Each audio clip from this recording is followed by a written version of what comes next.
জমিয়তৰ বিষয়ে অসমত হুলস্থুলীয়া পৰিৱেশ মন্ত্ৰী বিধায়কৰ পৰা আৰম্ভ কৰি বিজেপিৰ বি টিম কিছুমান নামদাৰী খোপাদাৰী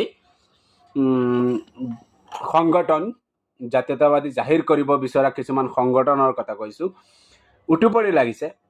মেহবুব মাদানীয়ে কি কৈছে কি কোৱা নাই সেয়া মই নাজানো বা অকণমান দেখিছোঁ, কিন্তু এই জগতে মই সেই বিজেপিৰ বি টিম সংগঠনবিলাকক বা বিজেপিক অসমৰ বিজেপি দলক সোঁৱৰাই দিব বিচাৰিছোঁ যে 2014 চনত মেহবুব মাদানীয়ে বিজেপিৰ এডভাইজাৰ হৈ কাম কৰা নাছিল নেকি?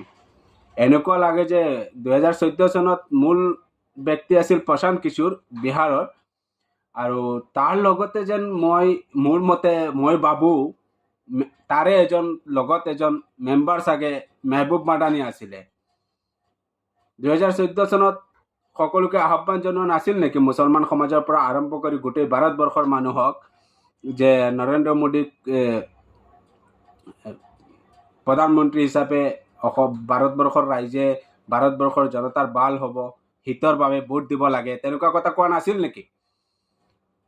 এতিয়া আহোঁ মূল কথালৈ। আজি বিজেপিয়ে উভতি ধৰিছে মেহবুব মাদানীক সময়ৰ সুত, কিন্তু তাৰ পৰা এটা অনুমান পোৱা যায় বা মোৰ সন্দেহ উপজিছে এইটো এটা pre planning, make a issue, create A issue, divert A issue, mind divert, তেনেকুৱা কিবা এটা।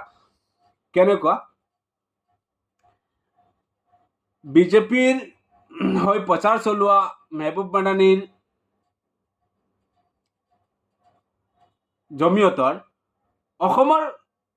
অসম ৰাজ্যিক জমিয়তৰ সভাপতি কোন সেয়া সকলোৱে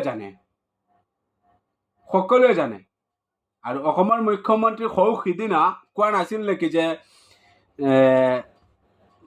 সেই মহান ব্যক্তিজনৰ বহুদিনৰ তামান্না, বহুদিনৰ আশা যে হিমন্ত বিশ্ব শৰ্মাক মুখ্যমন্ত্ৰী ৰূপে চাব বিচাৰে আৰু পাইছে। তাৰ পৰা মোৰ এটা সন্দেহ উপজে যে আকৌ সেই মহান ব্যক্তিজনৰ আকৌ ইচ্ছা হৈছে আকৌ 5 বছৰৰ কাৰণে মুখ্যমন্ত্ৰী হিচাপে চাবলৈ বা দেখিবলৈ বা পোৱাটো হিমন্ত বিশ্ব শৰ্মাক মুখ্যমন্ত্ৰী হিচাপে আকৌ বিচাৰিছে চাগে। সেই মাদানী দিল্লীৰ উত্তৰ প্ৰদেশৰ পৰা অসমত আৰু অসমত অহাৰ পিছত সেই জমিয়তৰ মৌলানা মেহবুব মাদানী চাহাবৰ অসম ৰাজ্যিক জমিয়তৰ সভাপতিৰ ৰাজনৈতিক দলৰ কেইজনমান বিধায়কে মেহবুব মাদানীৰ পক্ষত থিয় দি কথা কোৱা